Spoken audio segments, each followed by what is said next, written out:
Spoštovane in spoštovani, v veliko čast in veselje mi je, da lahko danes gostim gospo Julijo Navalnojo, ženo pokojnega opozicijskega politika Alekseja Navalnega.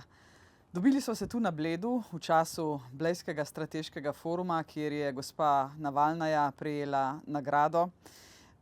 Seveda vam iskreno čestitam, gospa Julija, za to nagrado. And now we will continue in English. Madame Navalnaya, Russian journalist Yevgenia Albats, who is said to be a political godmother of your late husband, said the following according to the Washington Post. I have always thought the politician Alekseja Navalny is two people, Julija and Alekseja Navalny. As Julija said in her statement, one half of her was killed. And this is very true. Alyosha was killed. And if anyone can continue his work, it's Julija. So those were the words of Yevgenia Albats. So here is my first question, Madame Navalnaya. How can Julija continue his work? First of all, I want to give some remarks about these quotes. I think that it's not about politician. Of course, my husband was a very strong politician and nobody can replace him. But in our life, in life of our family, we were very close to each other. We had very friendly, very good family. And for me, of course, it's very big loss. And half of my heart is, of course, with him. But the other heart of mine just says me that I need to do everything to continue his work, to show that if even they kill people, there will be all the time another person who will take this flag, who will be standing against Putin's regime. And it's very important for me to show people that even if something will happen with me, that to show them example that somebody comes and continue to fight with Putin. It's very important. Now you live abroad, Madame Navalnaya. Can you go to Russia at all? No, nowadays? I cannot go because I have several. I'm not sure exactly how many several criminal cases. For sure, one, and I am under arrest in Russia, and I'm in the warrant list. So it's not a lot. It's a lot for me to go to Russia, but at this case, I think now it will happen with me the same what happened with Alexei when he came back. I will be just arrested immediately. Of course, I understand that they tried to threaten me in this way to open all these very stupid criminal cases and to not to give me come back. But I think that situation is like this now. I hope it will change one day, and I hope I will do everything I can in this situation that me and a lot of my dear friends and people are now in exile come back to Russia. How many people in Russia can basically continue Alexei's work? Do you still think there is enough opposition to Putin in your home country?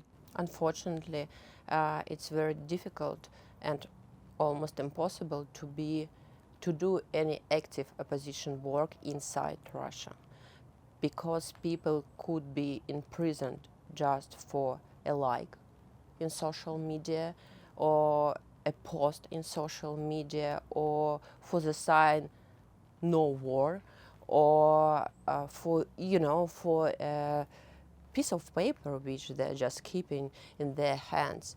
Of course, the ordinary people don't want to be in prison. Nobody wants, actually. Yeah. And it's explainable that it's very difficult to be very loud now from Russia. That's why also we who are now not in Russia need to help them as much as we can to be more loud now, not to forget about these people who are inside Russia, because there are a lot of Russians who against Putin inside our country. Yes, there are, as I told today in my speech, of course, the amount of Russian immigrants is increasing, but still Russia is a huge country, and of course majority of people people who oppose Putin, they are inside Russia.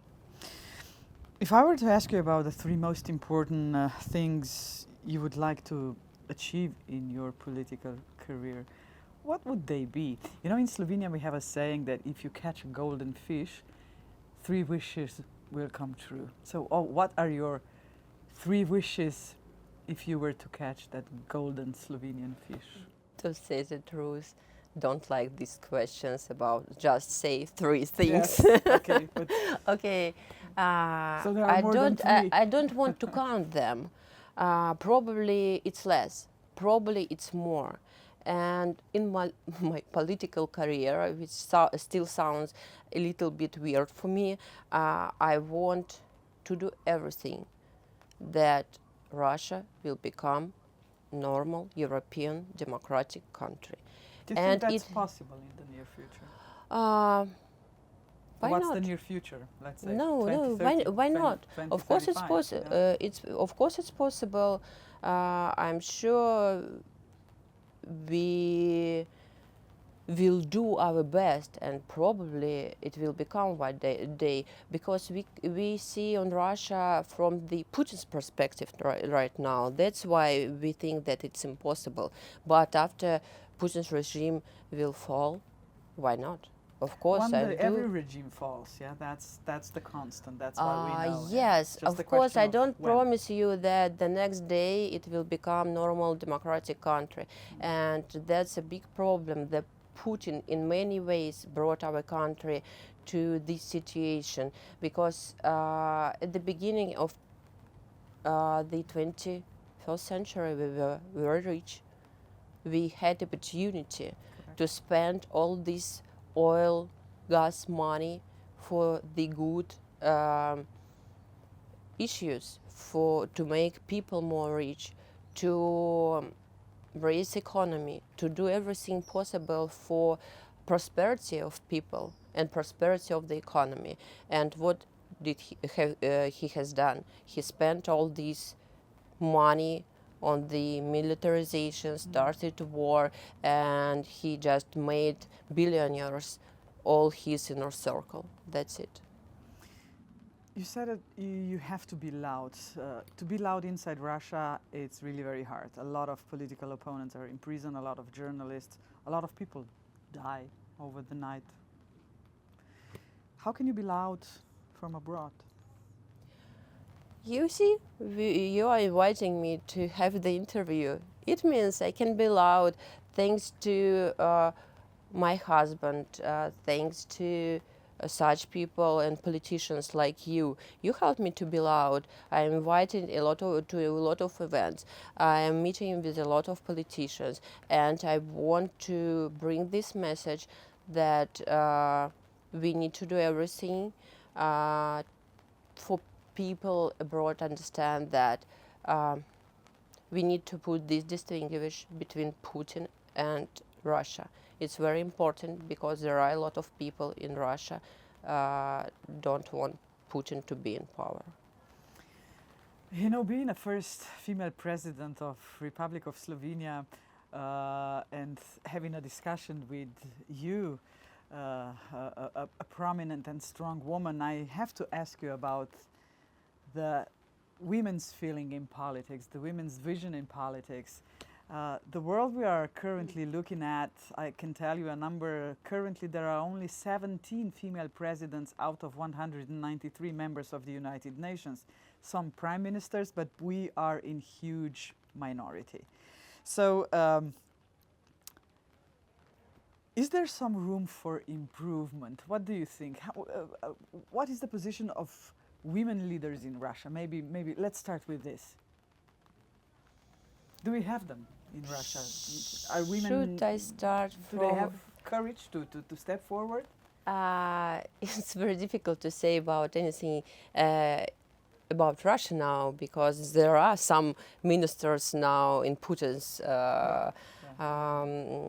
cabinet and so on, but I don't think we need to to speak about them. Thank you for saying that I'm a strong woman. I never consider me like a strong one.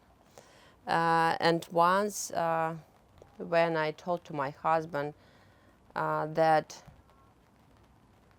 no, I'm afraid, I know I wouldn't do it, about some kind of situation. And he answered me, of course you're strong because you're afraid, but you are doing this. And it's very important just to know what you want to do to your aim. And it's about women who are in politics as well, and about every person, and especially women. So if you have an aim, you just need step by step. Sometimes those steps will be very small steps. Sometimes these steps will be back steps. But still you need to move. And I think, of course, now we see, as you just mentioned, that there are few presidents female, but still I'm sure that last years the amount of them still is growing, not reducing. You are the good example. Yeah. It was quite an achievement. We had a super electoral year in 2023. We got the first Speaker of the House who's a lady, first Foreign Minister who's a lady, and first female president. So we needed 32 years since Slovenia became independent for the women in politics to reach such positions. But do you consider yourself a politician? Was that a conscious decision, or it was only because you were married to Alekseja Navalny, and then of course at home you discussed politics, you saw the suffering of your husband, the wish to make Russia better? Do you consider yourself a politician? So what is Julija Navalna? It could be very long and complicated answer. Okay. First of all, if starting from the beginning, when we met with my husband, I really was involved in politics. I mean, I did nothing actively because I was 20, but young activist. I was not actually, but I really was very much interested in politics because there were a lot of conversation in my family, because I don't know, I couldn't explain it, because I was interested in it. It just came. It just came, and then when he told me in a couple years after we married that he is going to participate to political party, it was for me like very normal decision, because not even support my husband.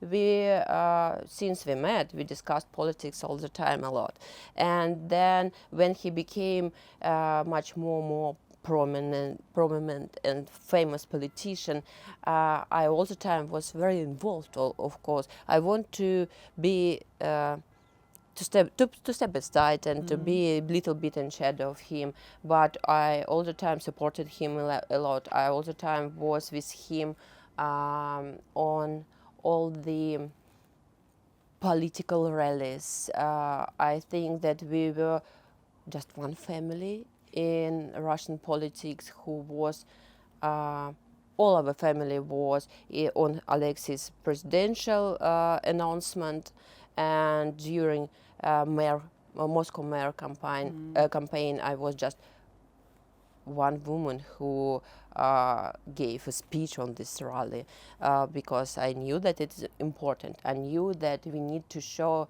the new level of standard, that politicians need to be and must be open. He needs to show all his family. He needs to be transparent with his supporters.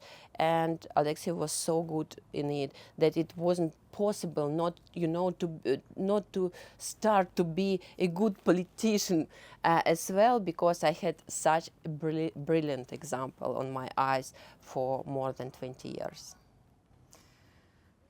Madame Navalnaya, of course, in this podcast we cannot go around what Russia is causing, not only to Ukraine, but basically to the whole planet right now. The Russian aggression is a blatant violation of international law, UN Charter. Being a lawyer, I'm specifically sensitive to those topics. I know it's a million-dollar question, and I'm not expecting a clear-cut answer, but how do you see the future, how to end this crazy war which doesn't do any good not only to Ukraine but also not to Russia? I just read the numbers that more than 500,000 of Russian soldiers were already killed in Ukraine. So a lot of mothers without sons, a lot of wives without husbands, kids without fathers. How do you see this conflict? Let's be honest with our people who are watching us. We have started this conversation before the podcast, podcast started, and I have already answered you that, of course, it's very difficult to find the right way, because as we see, there are a lot of countries, very strong, rich, influential countries, who are not able to find the right way how to finish this war. I very hope that one day, as sooner is better, it will be finished. And of course, it's the great loss and tragedy for Russia and for Ukraine, because Putin made our neighboring friendly countries enemies. It's awful situation. We just need to fight for this in any possible ways. Everybody need to do the right things on their own places, in different ways. You know, you said one thing in your speech. I was really carefully listening to you when you were awarded a prize today at the Bled Strategic Forum. And you said, never forget that after the war, Europe will have to cooperate with Russia. Russia is Europe. So when the war stops, do you think it's possible that the world will return to the past, so like nothing has happened? So how do you see the future? No, I even don't hope that the world will come to the past and pretending nothing has happened. It's important not to forget about everything. Of course, in every day and in every step, we need to move on somewhere, as I told, with probably small steps, with probably sometimes jumping somewhere. But it's very important not to forget. But still, I hope one day, in some ways, Russia will be part of democratic Europe. But how do you see Russia today? After the war in Ukraine, you know, especially in Europe, because Ukraine is only 1,500 kilometers from my country, for example. I understand. We see it as an aggressor. Russia is an aggressor, and Ukraine is the victim. Do you think that a change of political leaders will have to happen in Russia? The sooner the better, or something else? Because listening to Russian television, reading Russian newspapers, you see that not only that you do not have like a real democracy in your country, but also media freedom is in big problems. Yeah.